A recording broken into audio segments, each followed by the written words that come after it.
नमस्कार। स्वागत है आपका इस खास ब्रॉडकास्ट में। मेरा नाम है रविंद्र सिंह शोरा। आपसे गुजारिश है कि हमारे चैनल को लाइक, शेयर और सब्सक्राइब जरूर कीजिए, जिससे हमारी पहुंच ज्यादा लोगों तक बन सके। हरियाणा विधानसभा चुनाव में 25 सितंबर यानी आज का दिन बेहद अहम था। आज दो अलग अलग जगहों पर दो महत्वपूर्ण रैलियां हुई और ये दोनों रैलियां आने वाले वक्त में जो विधानसभा चुनाव होने वाला है उसकी टोन और उसके एजेंडा को सेट करने के लिहाज से बेहद महत्वपूर्ण मानी जा रही है।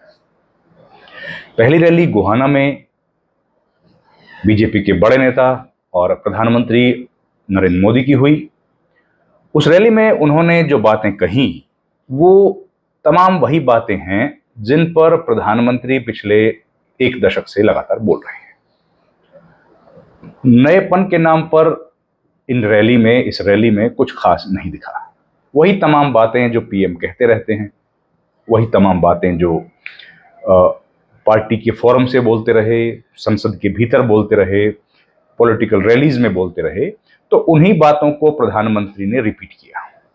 प्रधानमंत्री ने परिवारवाद की बात की, प्रधानमंत्री ने दामाद की बात की, प्रधानमंत्री ने भ्रष्टाचार के मुद्दे पर कांग्रेस पार्टी को घेरा और हुड्डा पर निशाना साधा। इसके अलावा प्रधानमंत्री की रैली में कोई विजन जिसका हरियाणा के लोग इंतजार कर रहे थे वो नहीं था। प्रधानमंत्री के भाषण में ये कहीं नहीं था कि जो हरियाणा की बेटियां पहलवान हैं उनको न्याय दिलाने के लिए अगर बीजेपी की सरकार आती है तो वो क्या कदम उठाएगी। किसानों का लिहाज है, किसानों के लिए उन्होंने कुछ खास बात नहीं बोली। जबकि खबर यह भी है कि आज खनौरी बॉर्डर पर एक किसान की मृत्यु हो गई। ये तमाम मसले ऐसे हैं जिन पर प्रधानमंत्री खामोशी ओढ़ के बैठे रहे। जहां तक रैली में हाजिरी का सवाल है तो ये एक फ्लॉप रैली की कैटेगरी में हरियाणा के लिहाज से शामिल होगी। 12,000 के आसपास कुर्सियां वहां लगाई गई थी और सब कुर्सियां भरी नहीं थी। उम्मीद के अनुसार भीड़ इस रैली में नहीं आई, जबकि 22 विधानसभा क्षेत्र के लोग को असर डालने वाली यह रैली थी और उम्मीद की जा रही थी कि पिछली बार जो रैली कुरुक्षेत्र में प्रधानमंत्री ने की थी और जिसमें 5,000 के आसपास लोग आए थे और एक फ्लॉप रैली उसको माना जा रहा था, तो उससे सीख लेकर बीजेपी इस बार जो रैली करेगी उसमें ज्यादा जोर लगाएगी और ज्यादा लोगों को उस रैली में बुलाएगी। लेकिन रैली में भीड़ के लिहाज से ये रैली सफल नहीं रही। एक फ्लॉप रैली की कैटेगरी में ये आई। जब प्रधानमंत्री बोल रहे थे तो लोगों ने जाना शुरू कर दिया था, तो उस लिहाज से यह कहा जा सकता है कि प्राइम मिनिस्टर की स्पीच में भी लोगों को इंटरेस्ट नहीं था। लोग आए थे, बैठे थे, लेकिन निरुत्साहित थे। उनमें किसी तरह का जील नहीं दिखा, कोई एंथुजियाज्म नहीं दिखा। बिल्कुल निरुत्साहित लोग बैठे थे और प्रधानमंत्री के भाषण में जिस तरह का उत्साह होता है वो भी गायब था। जो एनर्जी प्राइम मिनिस्टर हमेशा हम लोग देखते रहे कि अलग अलग प्रदेशों में पिछले 10 साल से जो रैलीज करते थे, जो क्रेज उनके आने का होता था और खासतौर पर बीजेपी के कार्यकर्ताओं में वो क्रेज बिल्कुल गायब था। और भीड़ उनके तरफ से जब नारे लगाने के लिए इशारा किया जा रहा था तो भी बहुत ही शांत किस्म की भीड़ थी, चुपचाप बैठी हुई थी। तो इस रैली को, प्रधानमंत्री की जो रैली थी जिसको माना जा रहा था कि इस विधानसभा चुनाव का एजेंडा इससे सेट होगा, वो इस रैली से गायब दिखा। प्रधानमंत्री की रैली में वो कुछ भी नहीं था जिसका हम लोगों को इंतजार होता है। अब बात दूसरी रैली की। दूसरी रैली आज की 25 सितंबर का दिन है, क्योंकि तो आज का दिन होता है हरियाणा के पूर्व मुख्यमंत्री, भारत के पूर्व उप प्रधानमंत्री चौधरी देवीलाल के जन्मदिन का दिन। और उनके नाम पर, उनकी विरासत को आगे बढ़ाने के नाम पर दो राजनीतिक दल हरियाणा में इस वक्त सक्रिय हैं। एक जननायक जनता पार्टी, जिसको अजय चौटाला लीड कर रहे हैं और दुष्यंत चौटाला उनके बेटे हैं। दूसरी पार्टी इंडियन नेशनल लोकदल, जिनके जो चौधरी देवीलाल के बेटे हैं ओम प्रकाश चौटाला वो लीड कर रहे हैं और उनके बेटे अभय चौटाला उसको आगे बढ़ा रहे हैं। और सबसे बड़े नेता के तौर पर अभय चौटाला इस वक्त मैदान में है। इनका समझौता इस विधानसभा चुनाव में हुआ है बीएसपी के साथ, बहुजन समाज पार्टी के साथ। तो सबकी नजरें इस बात पर टिकी हुई थी कि ये जो रैली होगी, जींद में जो रैली हुई, ये जो रैली होगी ये बड़ी महत्वपूर्ण रैली है, क्योंकि गठबंधन के बाद ये पहली ऐसी रैली होने वाली है जिसमें मायावती, बीएसपी सुप्रीमो मायावती हिस्सा लेंगी। और उसके बाद ये रैली इस रैली से ये तय होगा कि आईएनएलडी और बीएसपी, ये दोनों दल मिलकर जिन्होंने जो गठबंधन किया है, वो कितनी सीटों पर अपना प्रेजेंस या कितनी सीटों पर वोट प्रतिशत में बढ़ोतरी कर पाएंगे, कितने सीटों पर वो एक कड़ी टक्कर दे पाएंगे कांग्रेस या बीजेपी को। जहां तक भीड़ का सवाल है, देखिए आईएनएलडी जो पार्टी है वो भीड़ के लिहाज से एक पॉपुलर पार्टी मानी जाती है। हमेशा ये बात मानी जाती रही है, पहले से हम लोग देखते हैं कि जब रैलियां वो लोग करते हैं, आईएनएलडी जब रैली करती है, चाहे वो ये पार्टी इकट्ठी हो तब की बात हो या उसके बाद भी, क्योंकि हर साल 25 सितंबर को ये कार्यक्रम मनाया जाता है चौधरी देवीलाल के जन्मदिन पर, तो रैलियां इनकी अक्सर बड़ी होती हैं, काफी भीड़ आती है उसमें, और उनका मैनेजमेंट भी रैली के मामले में अच्छा होता।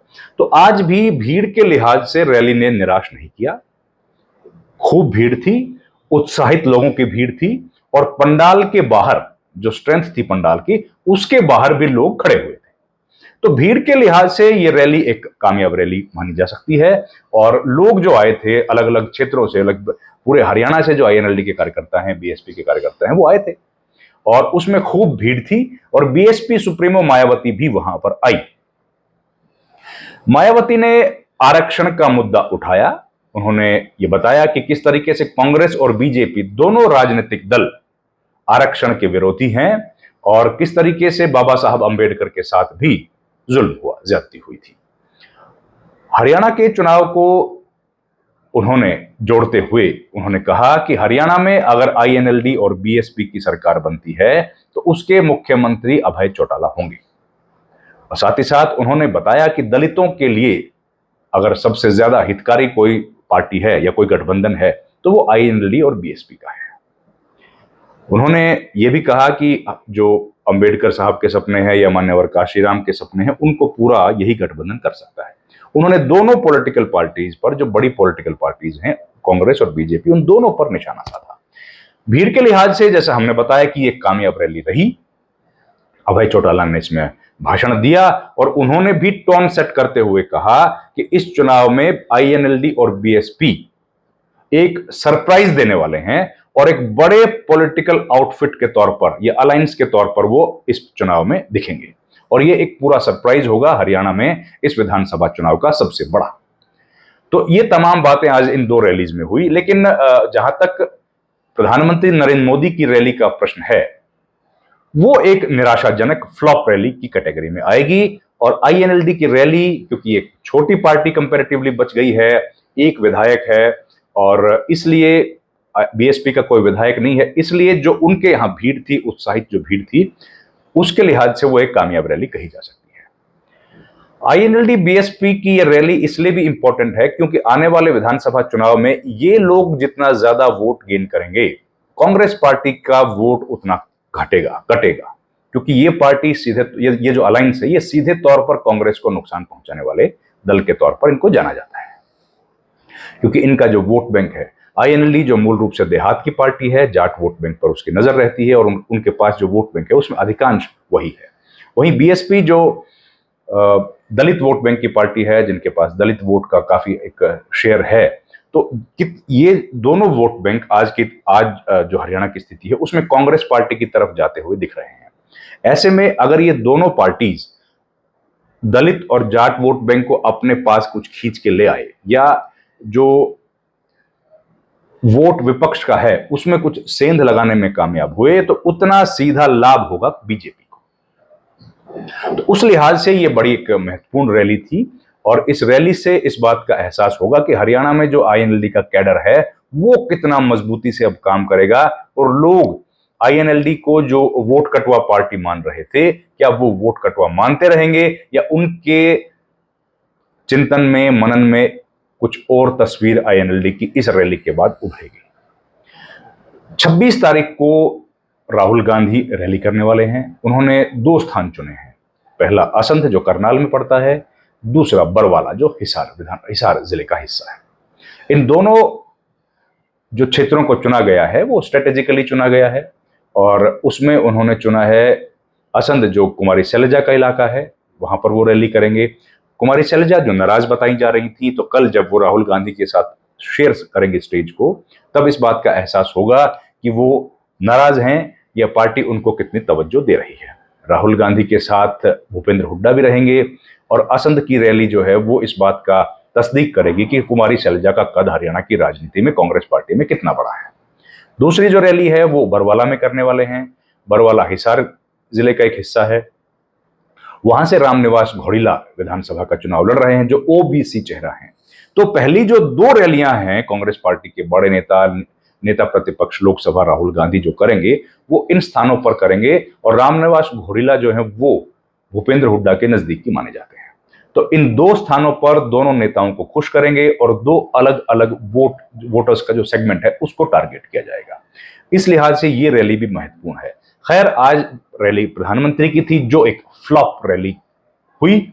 उसमें नफरी के हिसाब से कम लोग थे, उत्साहित भीड़ नहीं थी, एजेंडा सेट कर पाने में प्रधानमंत्री कामयाब नहीं हुए।